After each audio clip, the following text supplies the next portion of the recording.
প্রতিবেশী দেশের সঙ্গে সুসম্পর্ক বজায় রেখে বাংলাদেশের উন্নয়ন ত্বরান্বিত করা হবে। লন্ডনে নাগরিক সংবর্ধনায় প্রধানমন্ত্রী। সরকার দেশের স্বার্থ বিসর্জন দিয়ে বিদেশিদের কাছে দাসত্ব বরণ করেছে। আইনজীবীদের সঙ্গে মতবিনিময়ে বেগম খালেদা জিয়া।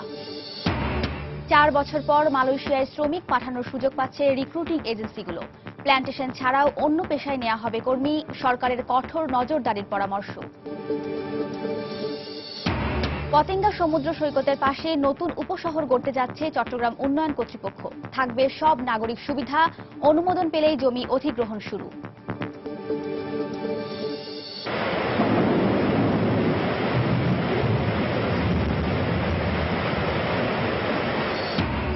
এবং আজ পহেলা আষাঢ়, বাংলা ঋতুচক্রে বর্ষার আগমনের দিন। সবুজ হয়ে ওঠা প্রকৃতিতে বর্ষা বিলাসে মেতে উঠেছেন নিসর্গপ্রেমীরা।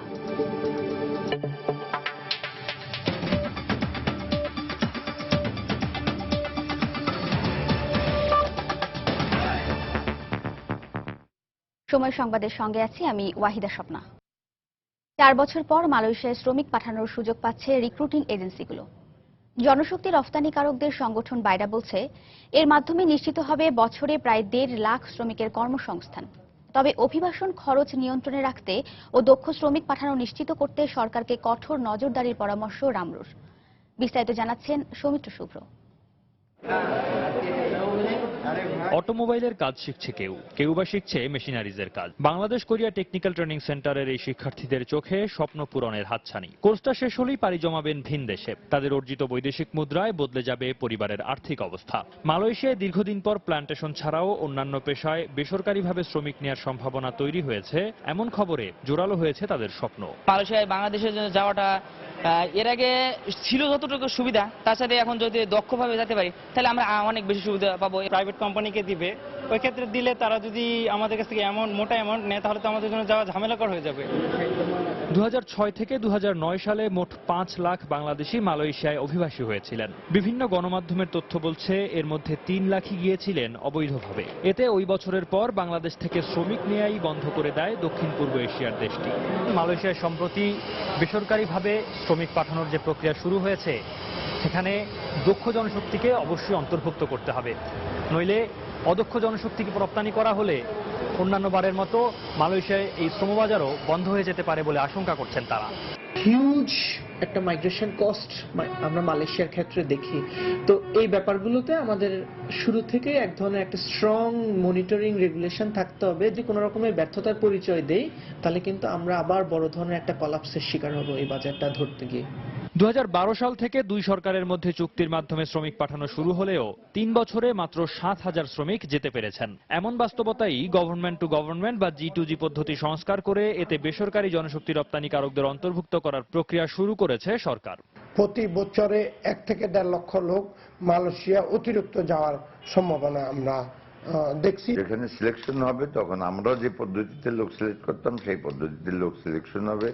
ডেটাবেস থেকে যাদের লোক নিতে হবে সরকার যেভাবে নিত, তাতে করে অনিয়ন্ত্রিতভাবে লোক যাওয়ার আর সুযোগ থাকবে না। বাইরা সভাপতি আরো জানালেন, সব প্রক্রিয়া ঠিকভাবে সম্পন্ন হলে আগামী সেপ্টেম্বর থেকেই এজেন্সির মাধ্যমে শ্রমিকরা যেতে পারবেন। সৌমিত্র শুভ্র, সময় সংবাদ, ঢাকা।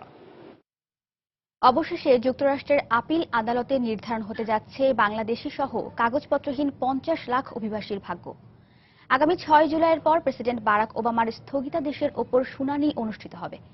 অভিবাসী বিষয়ক আইনজীবীরা বলছেন, বৈধতা না দিলেও কাগজপত্রহীন অভিবাসীদের বহিষ্কারের বিষয়টি অবাস্তব এবং এর বিরুদ্ধে আদেশ দেবেন আদালত। তাই অভিবাসীদের আতঙ্কিত হওয়ার কোনো কারণ নেই। নিউ ইয়র্ক প্রতিনিধি শিহাবুদ্দিন কিস্তুর পাঠানো তথ্য ও ছবি নিয়ে ডেস্ক রিপোর্ট। গত বছর 20 নভেম্বর যুক্তরাষ্ট্রে থাকা 50 লাখ অভিবাসীর বহিষ্কারাদেশ বাতিল এবং তাদের বৈধতা দেওয়ার বিষয়ে নির্বাহী আদেশ জারি করেন মার্কিন প্রেসিডেন্ট বারাক ওবামা। তবে রাজনৈতিক দ্বন্দ্বে অভিবাসীদের ভাগ্য অনেকটাই অনিশ্চিতই রয়ে গেছে। 26টি রিপাবলিকান রাজ্য এই নির্বাহী আদেশের বিরুদ্ধে মামলা করেছে। জুলাইয়ের দ্বিতীয় সপ্তাহে এ মামলার শুনানির কথা রয়েছে।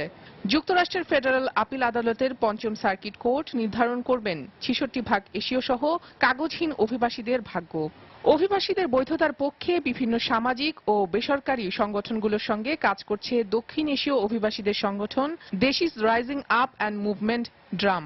বিভিন্ন স্টেটে কত পার্সেন্ট এপিআই কমিউনিটি আছে যারা এটার বেনিফিটেড হবে, কত পার্সেন্ট গভর্নমেন্ট রেভিনিউ আসবে, যে ফ্যাক্টটা গভর্নর শো করতে চাইছে যে স্টেটের জন্য হার্মফুল, আর আমরা দেখাতে চাচ্ছি স্টেটের জন্য কতটা ইনকাম বাড়বে উল্টা। এ ব্যাপারে ন্যাশনাল ইমিগ্রেশন লয়ার্স সদস্য এবং অভিবাসন বিষয়ক আইনজীবী মারিজান চেভেস্কির মতে, আইনের ফাঁকে ওবামার নির্বাহী আদেশের অপমৃত্যু হতে পারে, তবে স্বতন্ত্রভাবে আইনি সহায়তায় বহিষ্কারাদেশ প্রাপ্তরা যুক্তরাষ্ট্রে বৈধতা পেতে পারেন বলেও মনে করেন তিনি।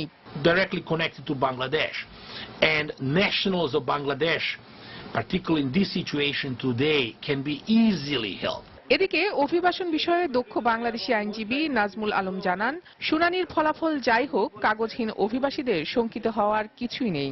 জুলাই 6th উইকে যে আর্গুমেন্টের জন্য যে তারিখটা তৈরি করা হয়েছে অথবা তারিখটা মানে রেডি করা হচ্ছে, সেটা হচ্ছে যে বেসিক্যালি যে এটার যৌক্তিকতা কতটুকু, বেসিক্যালি দ্যাটস ইট।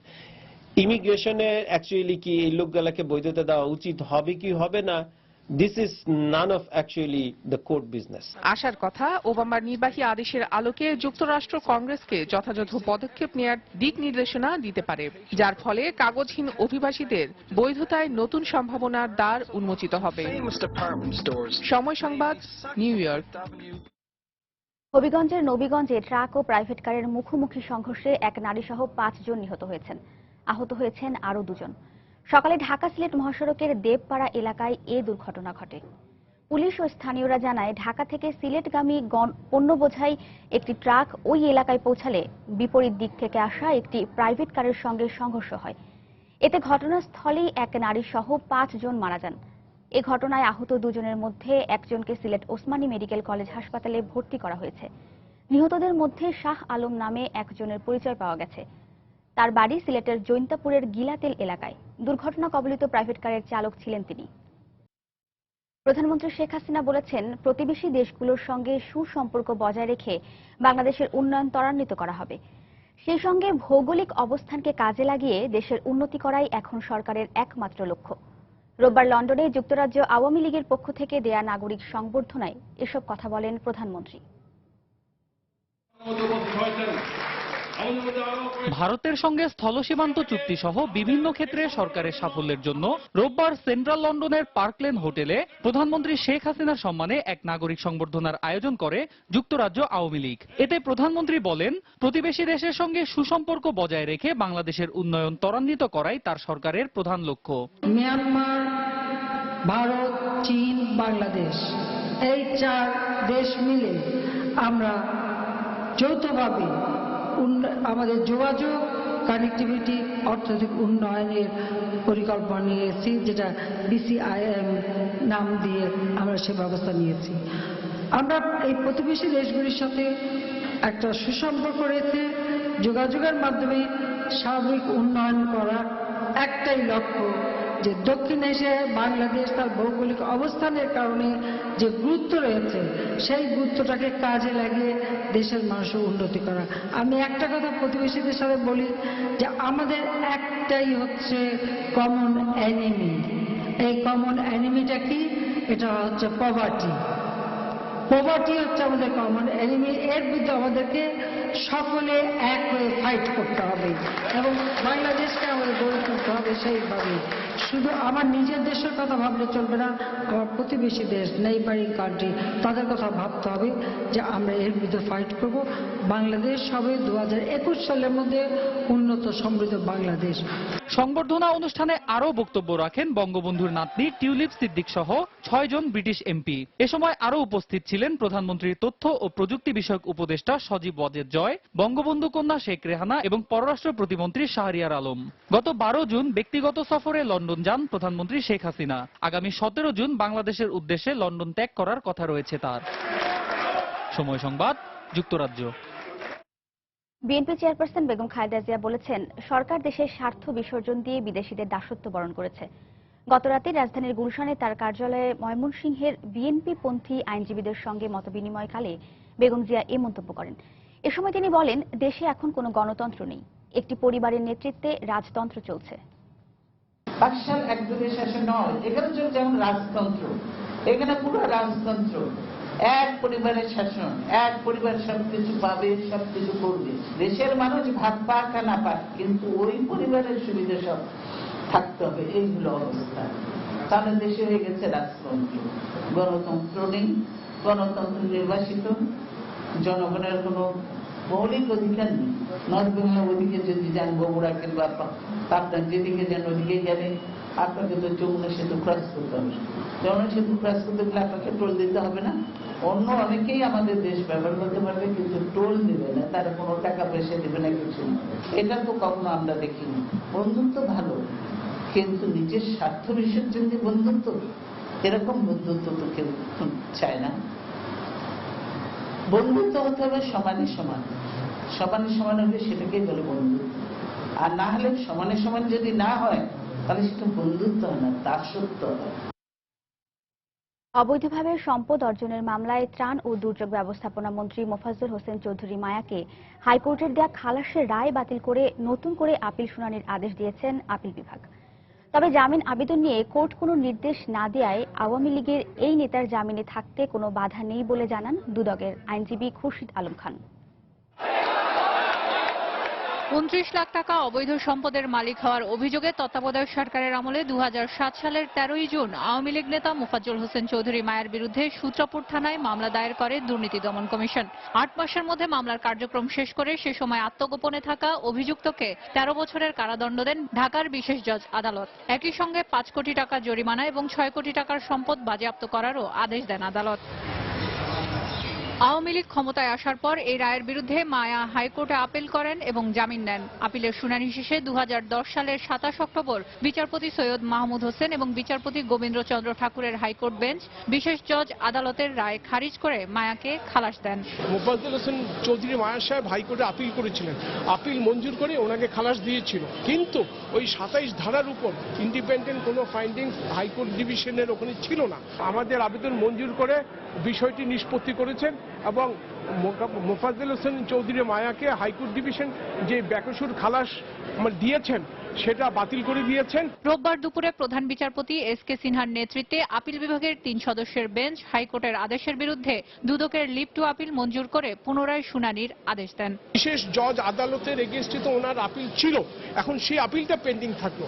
এখন কি ওনাকে পুনরায় জামিনে যেতে হবে? না, ওনার আমার মনে হয় জামিনের কোনো দরকার নেই। যে জামিনে ছিল উনি সেই জামিনেই থাকবেন। জামিনের ব্যাপারে কিছু বলা নেই, এটা বলাটা অপ্রাসঙ্গিক, কারণ আপিলটা পাঠিয়ে দিয়েছেন হাইকোর্ট ডিভিশনে। দুদকের আইনজীবী জানান, নিয়ম অনুযায়ী হাইকোর্টে মামলাটির আপিল পরিচালিত হওয়ায় বিশেষ জজ আদালতের আদেশ এই মুহূর্তে স্থগিত থাকবে। সেলিয়া সুলতানা, সময় সংবাদ, ঢাকা। সময় সংবাদে আরো থাকছে। নরসিংদীতে নিখোঁজের 10 দিন পর অচেতন অবস্থায় এক কিশোরী উদ্ধার। অপহরণের পর শারীরিক নির্যাতনের অভিযোগ ভুক্তভোগীর পরিবারের। এবং বরগুনার পায়রা নদীতে দেখা দিয়েছে তীব্র ভাঙন। বন্যা নিয়ন্ত্রণ বাঁধ ভেঙে যাওয়ার আশঙ্কা, নিয়ন্ত্রণে অস্থায়ীভাবে ফেলা হচ্ছে বালির বস্তা।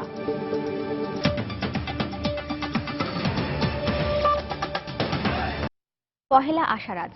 দিনপঞ্জির পাতা অনুসারে আজই আগমন বাংলার সৌন্দর্যের রানী বর্ষা ঋতুর। তবে নীল নবঘনে আষাঢ় গগনে মেঘ জমেছে আগেই। বৃষ্টিতে সবুজ হয়ে উঠেছে প্রকৃতি, আর প্রকৃতিপ্রেমীরা উপভোগ করতে শুরু করেছেন বর্ষা বিলাস। পারমিতা হিমের রিপোর্ট।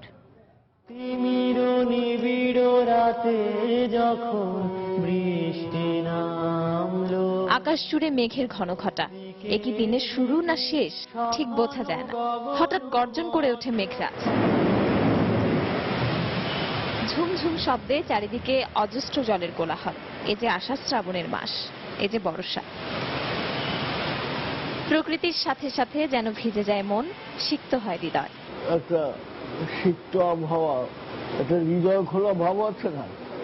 একদিকে যেমন বর্ষণ, তেমনি অন্যদিকে একটা সৃজনও তো এর মধ্যে বীজযুক্ত হয়। সর্বত্র যেন একটা শিহরণ এবং আনন্দের বাতাস বয়ে যায়। জানালার ওপাশের জলধারা মনে করিয়ে দেয় ফিরে আসা দিনের কথা। মনে পড়ে শৈশব, মনে পড়ে কৈশোর। বর্ষা যেন স্মৃতিমন্থনের মহাকাল। বৃষ্টিতে ভিজতেন সে সময়? কত ভিজেছি, বৃষ্টিতে ভিজে ভিজে কোথাও যাওয়ার একটা আনন্দ আছে। পুকুর ভরে উঠলে ওই মাছ লাফালাফি করতো এবং ওই ছোট মাছগুলি পুকুর থেকে বেরিয়ে যেত, আমরা একটা নালার মতো করে দিয়ে মাছ করতাম। বাংলা গানে, কবিতায়, সাহিত্যে বর্ষা আর বিরহ বেদনা যেন এক সুতোয় গাঁথা। কোন সুদূর অতীতে কালির মেঘদূত লিখেছিলেন কেই বা জানে। সেই মহাকাব্যের প্রভাবে রবীন্দ্রনাথ নজরুল তো বটেই, বাংলার সব রথী মহারথী করেছেন বৃষ্টি বন্দনা। আজও অঝোর বর্ষণের দিনে মন যেন কেমন করে। প্রকৃতির এই যে অজোর বর্ষণে এই যে শব্দ, হয়তো এগুলি তো আমাদের অনেকটা সাবকনশিয়াসে আছে। বর্ষার ফুল কদম ফুটে ঝরে গেছে আগেই। বৈশ্বিক উষ্ণতার সর্বগ্রাসী প্রভাবে কমে আসছে এই ঋতুর সময়কাল। বর্ষার শুরুতে কদম ফুটে না, আগেই ফুটে যায়। আবার শরৎকালেও ফুটে। এই যে অনিয়ম আমরা বলি যেটা, এটা হলো জলবায়ুর পরিবর্তনের সূচক। এই বর্ষা ভিজিয়ে দিক মানুষের মনকেও। প্রকৃতির সাথে সাথে উচ্ছ্বসিত উদ্বেলিত হোক মানুষের হৃদয়, মনে লাগুক সজীবতার ছোঁয়া। পারমিতাহীন, সময় সংবাদ, ঢাকা। এদিকে নাচ, গান, কবিতা আবৃত্তি সহ নানা আয়োজনে বাংলা একাডেমিতে চলছে বর্ষাবরণ অনুষ্ঠান। সকাল থেকে বাংলা একাডেমি নজরুল মঞ্চে সাংস্কৃতিক সংগঠন উদীচীর উদ্যোগে আয়োজন করা হয় এই অনুষ্ঠানের। প্রকৃতিপ্রেমিক বিভিন্ন শ্রেণী পেশার মানুষ অংশ নেন এই আয়োজনে। বর্ষার প্রকৃতির সাথে তরুণ তরুণীরা নিজেদের সাজিয়েছেন নীল ও লালের আবেশে পাঞ্জাবি ও শাড়িতে। এই আয়োজনে বর্ষা সবার জীবনে শান্তি, সমৃদ্ধি ও প্রবৃদ্ধি নিয়ে আসবে এ কামনা করেন সবাই।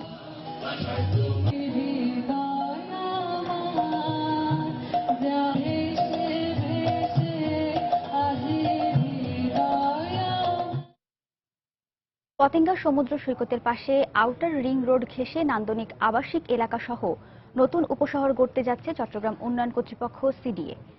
700 একর জায়গায় গড়ে তোলা হবে সব নাগরিক সুবিধা সম্বলিত পরিবেশ বান্ধব আবাসিক প্রকল্প। এছাড়া সাগরকে ঘিরে হোটেল, মোটেল ও আকর্ষণীয় বিনোদন কেন্দ্র সহ এটি হবে পর্যটন নির্ভর ভিন্ন আঙ্গিকের শহর। ইতোমধ্যে প্রকল্প প্রস্তাবনা চূড়ান্ত করা হয়েছে। সরকারি অনুমোদন পেলেই শুরু হবে জমি অধিগ্রহণের কাজ। বিস্তারিত জানাচ্ছেন হাজরা শিউলি। পাহাড় ও সাগর বেষ্টিত হলেও বন্দরনগরী চট্টগ্রামে এতদিন সাগরকে কাজে লাগিয়ে আবাসিক বা পর্যটন নির্ভর কোনো প্রকল্প হাতে নেওয়া হয়নি। অথচ মালদ্বীপ, মালয়েশিয়া, ইন্দোনেশিয়ার মতো সাগর তীরবর্তী সব দেশেই সৈকতের পাশে গড়ে উঠেছে নান্দনিক স্থাপনা ও পর্যটন এলাকা। অবশেষে পতেঙ্গা সমুদ্র সৈকত থেকে ফৌজদারহাট পর্যন্ত নির্মিতব্য আউটার রিং রোড ও বেরি বাঁধের পাশের খালি জায়গায় পর্যটন নির্ভর নতুন শহর নির্মাণে এগিয়ে এসেছে গৃহায়ন ও গণপূর্ত মন্ত্রণালয়। জায়গার ফান্ড এবং আমাদের ফান্ড মিলে আবার 1700 কোটি টাকা দিয়ে এইটা দিয়ে যেটা হচ্ছে, এটা আমরা সাগরের যে ওয়াটার রিং রোড যেটা হচ্ছে তার পাশে যে জায়গাগুলি আছে এগুলি অধিগ্রহণ করে আমরা প্রায় 700 একর জমি আমরা অধিগ্রহণ করে নতুন শহর আমরা গড়ে তুলব। মন্ত্রীর নির্দেশনা অনুসারে ইতিমধ্যে প্রকল্প প্রস্তাবনা চূড়ান্ত করেছে সিডিএ। কর্মকর্তারা জানান 2500 প্লট সহ পরিবেশ বান্ধব এই শহরটি হবে স্বয়ংসম্পূর্ণ। আমরা আশা করছি ভবিষ্যতে চট্টগ্রামের জন্য একেবারেই একটা ভিন্ন আঙ্গিকের, ভিন্ন ধরনের একটা পর্যটন নির্ভর একটা শহর।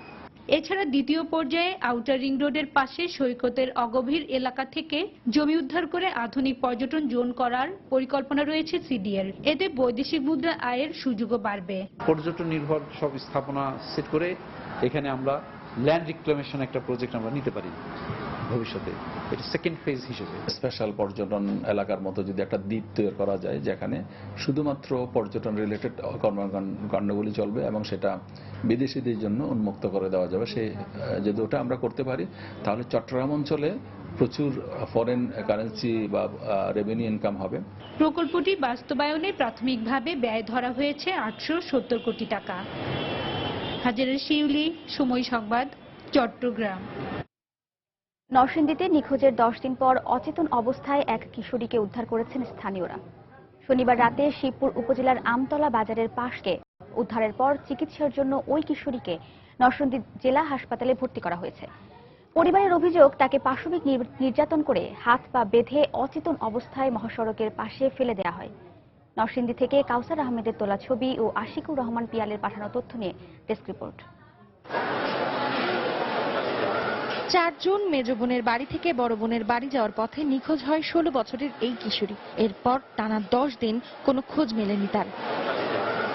নির্যাতিতার মায়ের অভিযোগ, সৈকত ও মেহেন্দি নামে দুই যুবকের নাম উল্লেখ করে নরসিংদী সদর থানায় অপহরণের অভিযোগ করা হয়। তবে পুলিশের এসআই জুয়েল সৈকতকে আটক করেও ছেড়ে দেয়। জুয়েল পুলিশ আমার দেনা না হাত দিয়ে দুয়ে টাইন না নিয়া কলম দিয়া বলে আপনি কি মহিলা শয়তান, এখানে আপনি কি 10 জন মানেন না, এই যে মেম্বারশিপ আছে এগুলি আপনি মানেন না, হারা সই তারা আপনি যেতেন না করে আপনি সই দেন, হারা ওই ব্যবস্থা করবেন একটা এই কই আমি লাগে আমরা অগমা থাকুন সালাইতো এটা কই আমার দম হয়েছে গায়ে আমার তো সইলা হয়েছে সইলা হয়ে সকাল ছাড়া দিছারা।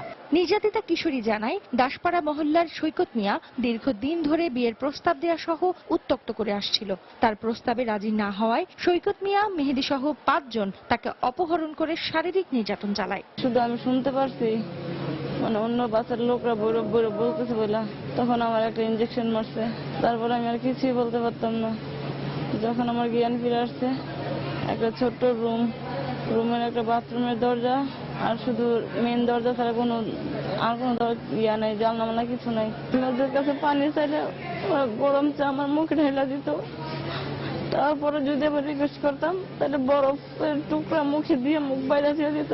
অনেক উঁচু থেকে আমার সিঁড়িতে হাসপায় নামাইতো, নামায় কখনো ট্রেনের রাস্তায় নিয়ে যাইতো, কখনো ব্রিজের উপর নিয়ে যাইতো, কখনো ছাদের উপর নিয়ে যাইতো। সৈকত বলে জোরে মারি, মেহেদি বলে জোরে মারা ফেলা।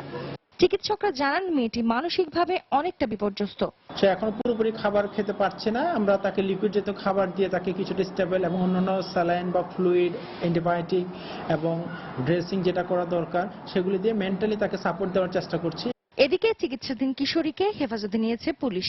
আসামি ধরার ব্যাপারে এটা আমি অবগত নই, তবে যদি এরকম হয় থাকে ধরে ছেড়ে দেয় সেক্ষেত্রে এটা খতিয়ে দেখা হবে। যদি এরকম প্রমাণ হয় সেক্ষেত্রে তার বিরুদ্ধে ব্যবস্থা নেওয়া হবে। কিশোরীর মা রেহানা বেগম 9 জুন আদালতে 2 জনের নাম উল্লেখ করে একটি অপহরণ মামলা দায়ের করেন।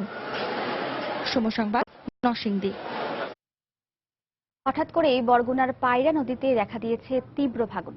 নদীগর্ভে বিলীন হতে বসেছে তালতলী উপজেলার বগিবাজার। এলাকাবাসী বলছে, প্রতিরোধে দ্রুত ব্যবস্থা নেওয়া না হলে শুধু বাজারই নয়, পানির তোরে বন্যা নিয়ন্ত্রণ বাঁধ ভেঙে তলিয়ে যাবে গ্রামের পর গ্রাম। অবশ্য পানি উন্নয়ন বোর্ড বলছে, সাময়িকভাবে বালির বস্তা ফেলা হচ্ছে। এম এ আজিমের তথ্য ও এসএম সিফাতের তোলা ছবি নিয়ে ডেস্ক রিপোর্ট। গত অমাবস্যা ও পূর্ণিমায় বরগুনার পায়রা নদীতে জোয়ারের চাপ বেড়েছে, সাথে সাথে ভাঙনের তীব্রতা বেড়েছে নদী পাড়ে। গত 2 থেকে 3 দিনে নদীগর্ভে বিলীন হয়ে গেছে বগি গ্রামের বেশ কিছু এলাকা। ভাঙতে শুরু করেছে বন্যা নিয়ন্ত্রণ বাঁধও। এতে বাঁধকে কেন্দ্র করে গড়ে ওঠা বগি বাজারও হুমকির মুখে পড়েছে। ভাঙন তীর থেকে দোকান ভেঙে সরিয়ে নিচ্ছেন অনেকেই। এলাকাবাসীর আশঙ্কা, প্রতিরোধে দ্রুত ব্যবস্থা নেওয়া না হলে বন্যা নিয়ন্ত্রণ বাঁধ ভেঙে পানি ঢুকে প্লাবিত হবে গ্রামের পর গ্রাম। ভাঙতে ভাঙতে রাস্তা থাকছে, এখন তো যাওয়ার জায়গা নাই, না যাওয়ার ঘর দুয়ার সরাইতে ইতিমধ্যে গেছি, এখন কি করে ব্যবস্থা, কোনো ব্যবস্থাই পাইতেছি না। ব্যবস্থা মনে করেন করতে করতে করতে যখন তো কোনো ব্যবস্থার কোনো পাই না। তো এই 2 দিন আগে এখান থেকে 20-30 হাত নদী ভেঙে গেছে, আর যদি 4-5 জায়গা যায় তো আমাদের বাজার ধ্বংস হয়ে যাবে। এদিকে জরুরি ভিত্তিতে বালুর বস্তা ফেলার পাশাপাশি স্থায়ীভাবে ভাঙন প্রতিরোধে প্রকল্প হাতে নেওয়া হয়েছে বলে দাবি পানি উন্নয়ন বোর্ডের। এখানে যে গর্তগুলো তৈরি হয়েছে, গর্তগুলোতে আমরা স্যান্ডফিলিং ব্যাগ ফেলবো, ফেলে এটা ভর্তি করে দেবো। এছাড়াও এখানে স্থায়ী কাজ হিসাবে আমাদের নদীটি সংরক্ষণ কাজ বাস্তবায়ন করা হবে। তার জন্য সিসি ব্লক বানানো হয়ে গেছে, এখনো হচ্ছে। আগামী শুকনো মৌসুমে এখানে নদীর তীর সংরক্ষণ কাজ বাস্তবায়ন হবে। জরুরি ব্যবস্থা হিসেবে 12 লক্ষ টাকার বালুর বস্তা ফেলা হচ্ছে, আর স্থায়ীভাবে ভাঙন প্রতিরোধে নেওয়া প্রকল্পে ব্যয় ধরা হয়েছে 25 কোটি টাকা। সময় সংবাদ, বরগুনা। বগুড়ার সারিয়াকান্দির গোদাখালী পয়েন্টে যমুনা নদীর বন্যা নিয়ন্ত্রণ বাঁধ ভেঙে প্লাবিত হয়েছে বিস্তৃত এলাকা। এদিকে নদীর পানি বিপদসীমার 14 সেন্টিমিটার উপর দিয়ে প্রবাহিত হওয়ায় এলাকার অনেকে আতঙ্কিত হয়ে বাড়ি ছাড়ছেন। খোলা আকাশের নিচে পানি ও খাবার সংকটে দিন পার করছেন অনেকে। এই অবস্থায় গতকাল বিকেলে 500 পরিবারের মাঝে চিড়া, গুড়, মুড়ি ও রুটি বিতরণ করেছেন পুলিশ সুপার মোহাম্মদ আসাদুজ্জামান। এদিকে জেলা প্রশাসনের পক্ষ থেকে এ পর্যন্ত 3 টন চাল বরাদ্দ দেওয়া হয়েছে। মানুষের ঘর বাড়িতে পর্যন্ত পানি ঢুকেছে, তা আমরা এই দুর্গত মানুষের পাশে এসে দাঁড়িয়েছি এবং এলাকায় যাতে আইন শৃঙ্খলা পরিস্থিতির কোনো অবনতি না ঘটে এই বন্যাকে কেন্দ্র করে, প্লাস আমরা আমাদের পুলিশ প্রশাসনের পক্ষ থেকে তাদের যতটুকু সম্ভব আমাদের যথাসাধ্যের মধ্যে তাদেরকে ত্রাণ সাহায্য দিয়েছি। আগামী জুলাই থেকেই নতুন শ্রম আইন বাস্তবায়ন হবে বলে জানিয়েছেন বাণিজ্যমন্ত্রী তোফায়েল আহমেদ। গতকাল বাংলাদেশে সফররত নেদারল্যান্ডসের বৈদেশিক বাণিজ্য ও উন্নয়ন সহযোগিতা বিষয়ক মন্ত্রীর সঙ্গে বৈঠকের পর সংবাদ সম্মেলনে তিনি একথা বলেন। এ সময় নেদারল্যান্ডসের মন্ত্রী রানা প্লাজা পরবর্তী সংকট উত্তরণে বাংলাদেশের তৈরি পোশাক খাতের প্রশংসা করেন। তিনি আন্তর্জাতিক বাজারে দেশের তৈরি পোশাকের মূল্য বাড়ানোর জন্য কাজ করারও আশ্বাস দেন। এ সময় বাণিজ্যমন্ত্রী বলেন, সোশ্যাল অডিটের নামে কোনো বিদেশি প্রতিষ্ঠান যেন দেশের তৈরি পোশাক খাতে প্রতিবন্ধকতা সৃষ্টি না করে সে ব্যাপারেও কথা হয়েছে।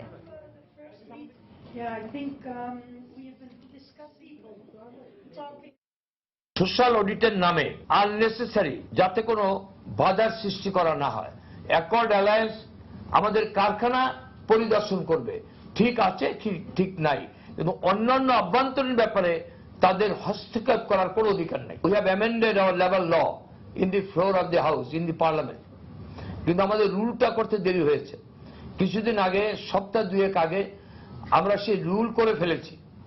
এখন আইন মন্ত্রণালয়ে গিয়েছে এবং আমরা আশ্বস্ত করেছি যে জুলাই মাসের মধ্যে আমাদের এই রুল বাস্তবায়িত হবে। চীনা কমিউনিস্ট পার্টির 6 সদস্যের একটি প্রতিনিধি দল 3 দিনের সফরে ঢাকায় এসেছে। চীনের পররাষ্ট্র প্রতিমন্ত্রী গো ইয়াজোর নেতৃত্বে গতরাত 10:30টার দিকে প্রতিনিধি দলটি হযরত শাহজালাল আন্তর্জাতিক বিমানবন্দরে এসে পৌঁছায়। সংসদ সদস্য ফারুক খান এ সময় তাদের স্বাগত জানান।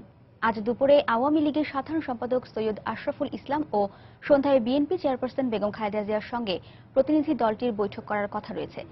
এছাড়া মঙ্গলবার চট্টগ্রাম বন্দর পরিদর্শনেরও কথা রয়েছে তাদের।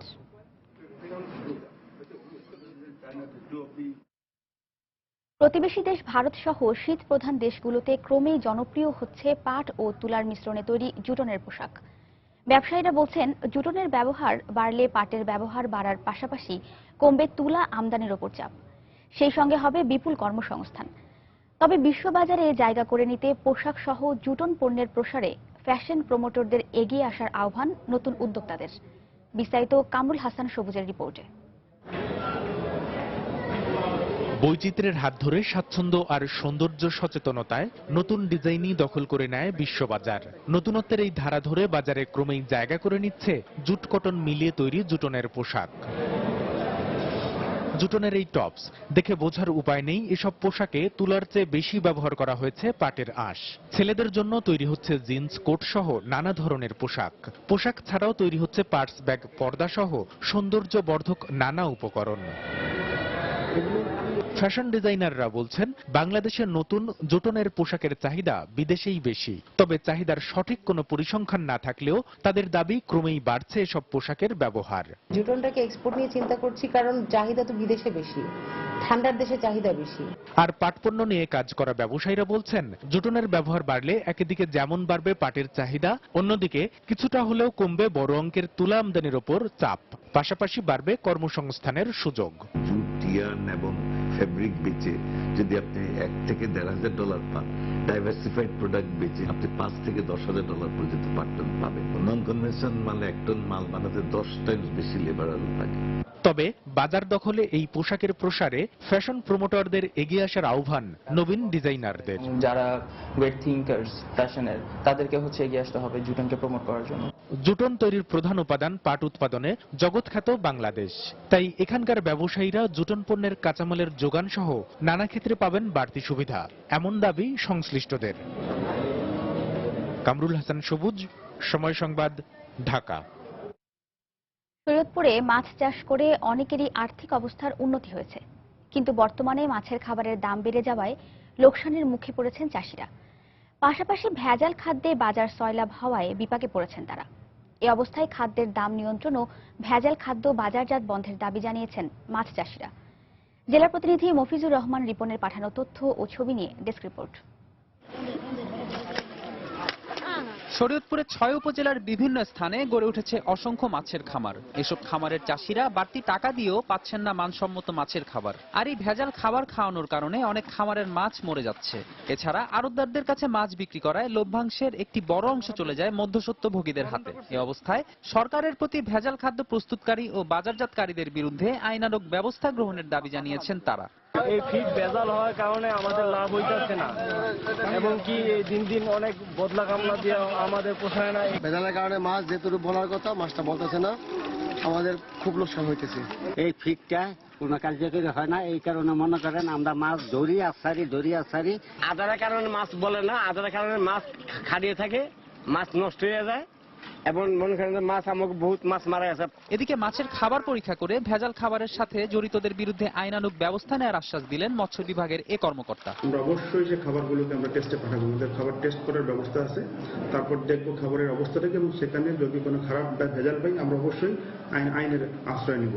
শরীয়তপুরের 6 উপজেলায় মৎস্য খামার রয়েছে 15,244টি, যা থেকে বছরে 19,600 মেট্রিক টন মাছ উৎপাদন হচ্ছে, আর জেলায় মাছের চাহিদা রয়েছে 21,386 মেট্রিক টন। সময় সংবাদ, শরীয়তপুর।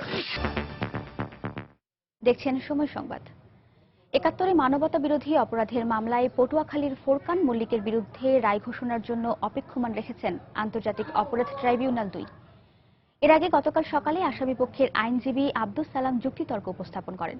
গত ২৮ মে থেকে ১ জুন পর্যন্ত ফোরকানের বিরুদ্ধে যুক্তিতর্ক উপস্থাপন করেন ট্রাইব্যুনালের প্রসিকিউটর মোখলেসুর রহমান বাদল। উভয় পক্ষের যুক্তিতর্ক উপস্থাপন শেষে মামলাটির রায় অপেক্ষমান রাখেন বিচারপতি ওবায়দুল হাসানের নেতৃত্বে ৩ সদস্যের ট্রাইব্যুনাল। আদেশ শেষে প্রসিকিউটর মোখলেসুর রহমান বাদল বলেন, ফোরকানের বিরুদ্ধে ৭১ হত্যা, ধর্ষণ এবং ধর্মান্তরিত করা সহ মানবতা বিরোধী 5টি অপরাধের চার্জ গঠন করা হয়েছে।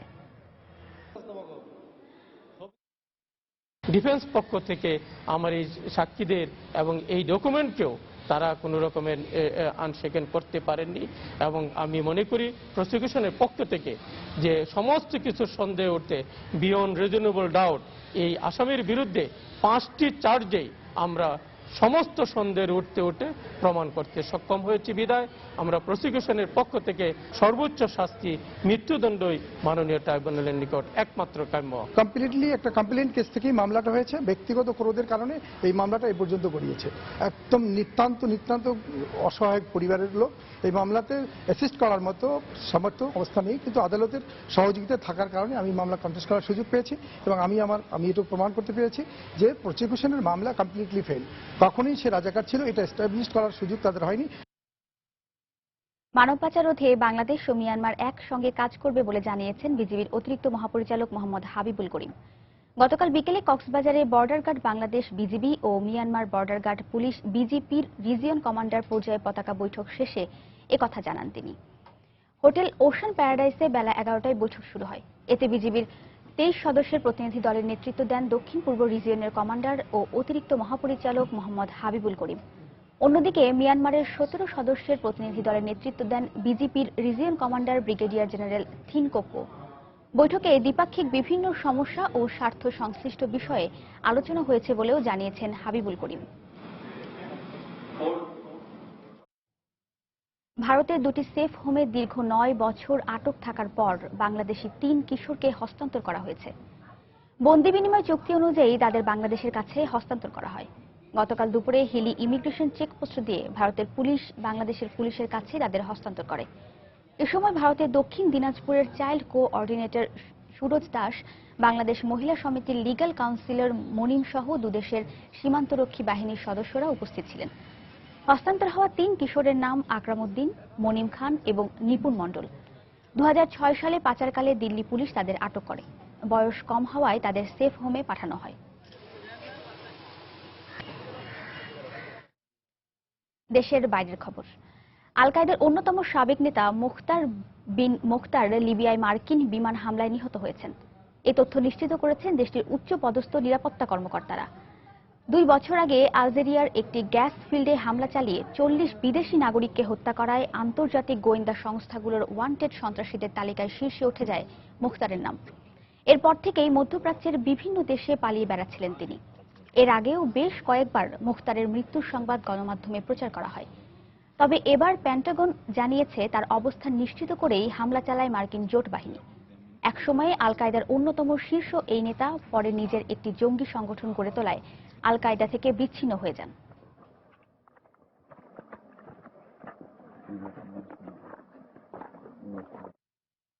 সবচেয়ে কম বয়সী আত্মঘাতী হামলাকারী হিসেবে ধারণা করা হচ্ছে 17 বছর বয়সী এক ব্রিটিশ যুবককে।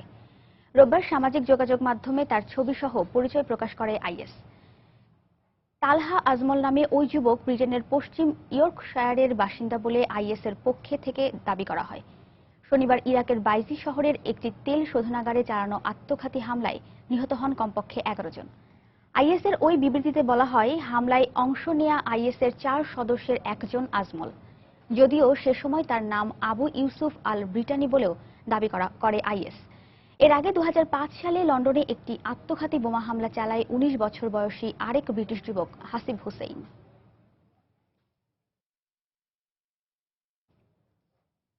খেলার খবর। কোপা আমেরিকা জয় দিয়েই কোপা আমেরিকা মিশন শুরু করল আসরের হট ফেভারিট ব্রাজিল। গ্রুপ সিতে নিজেদের প্রথম ম্যাচে পেরুকে 2-1 গোলে হারিয়েছে সেলেসাওরা। অন্যদিকে আরেক ম্যাচে অঘটনের জন্ম দিয়েছে ভেনিজুয়েলা। আসরের অন্যতম ফেভারিট কলম্বিয়াকে 1-0 গোলে হারিয়েছে তারা। 8 বারের কোপা আমেরিকা শিরোপাজয়ী ও 5 বারের বিশ্ব চ্যাম্পিয়নদের জন্য এবারের কোপা আমেরিকা মিশন শুরু হচ্ছে পেরুর বিপক্ষে ম্যাচ দিয়ে। গেল বিশ্বকাপের দুঃসহ স্মৃতি ব্রাজিলিয়ানদের মনে যে দগদগে ঘা তৈরি করেছিল তা যেন এখনো শুকায়নি। তারপরও প্রিয় দল সেলেসাওদের সমর্থন দিতেই যেন হলুদ সমুদ্র হয়ে উঠেছিল চিলির স্তাদিও মিউনিসিপাল বিসেন্তেনারিওর গ্যালারি।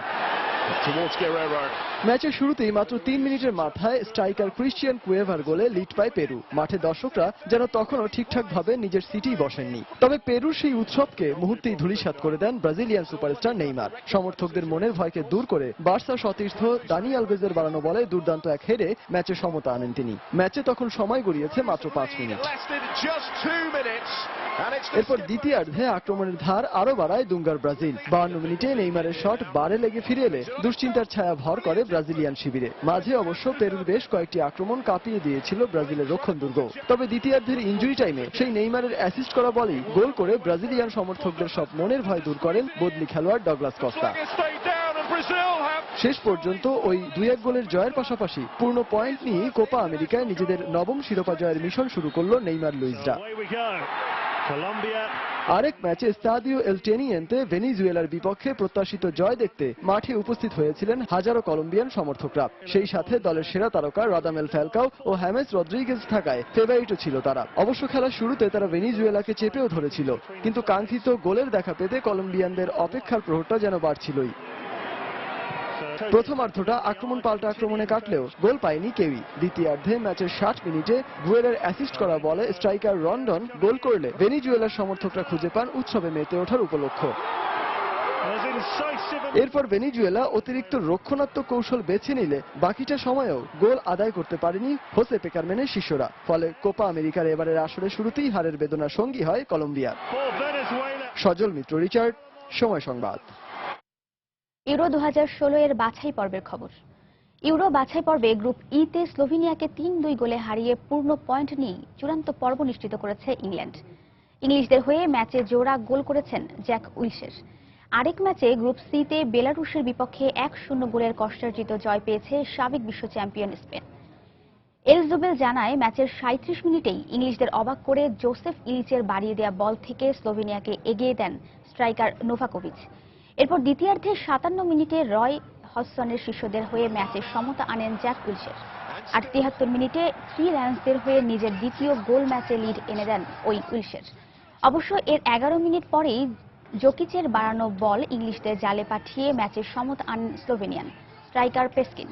আর 86 মিনিটে রুনির দেয়া জয়সূচক গোলে জয় নিয়ে মাঠ ছেড়ে হডসন শিষ্যরা। অন্যদিকে বরিস অ্যারেনায় দুর্বল বেলারুশের বিপক্ষে গোলের দেখা পেতে রীতিমতো হিমশিম খেতে হয় দেল বক্সের শিষ্যদের। প্রথমার্ধের শেষ মিনিটে ফ্যাব্রেগেসের কাছ থেকে পাওয়া বল বেলারুশের জালে পাঠাতে ভুল করেননি স্ট্রাইকার ডেভিড সিলভা। শেষ পর্যন্ত ওই একমাত্র গোলের জয় নিয়েই সন্তুষ্ট থাকতে হয় তাদের।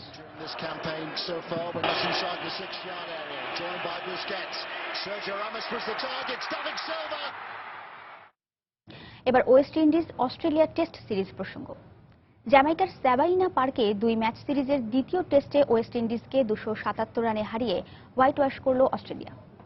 চতুর্থ দিনে নিজেদের দ্বিতীয় ইনিংসে 2 উইকেটে 16 রান নিয়ে ব্যাট করতে নেমে মাত্র 114 রানে ক্যারিবীয়রা গুটিয়ে গেলে বড় জয় পায় অজিরা। ম্যাচ সেরা হয়েছেন অজি ব্যাটসম্যান স্টিভ স্মিথ। জয়ের জন্য নিজেদের দ্বিতীয় ইনিংসে 392 রানের জয়ের লক্ষ্যে ব্যাট করতে নেমে আগের দিন শুরুতেই 2 ওপেনারকে হারিয়ে রীতিমতো ধুঁকছিল ক্যারিবীয় ব্যাটিং লাইন আপ। 2 উইকেটে 16 রান নিয়ে ব্যাট করতে নেমে মাত্র 4 রান যোগ করতেই তারা হারায় ডাউরিচকে। এরপর দলীয় 27 রানে ব্রাভো বিদায় নিলে হারাটা ওয়েস্ট ইন্ডিজের জন্য কেবলমাত্র সময়ের ব্যাপার হয়ে দাঁড়ায়। অধিনায়ক রামদিনের 29 ও পারমলের অপরাজিত 23 রান অস্ট্রেলিয়ার জয়ে কিছুটা বাধা সৃষ্টি ছাড়া আর কোনো প্রভাব বিস্তার করতে পারেনি। অজি বোলারদের পক্ষে স্টার্ক 34 রানে 3টি উইকেট নেন।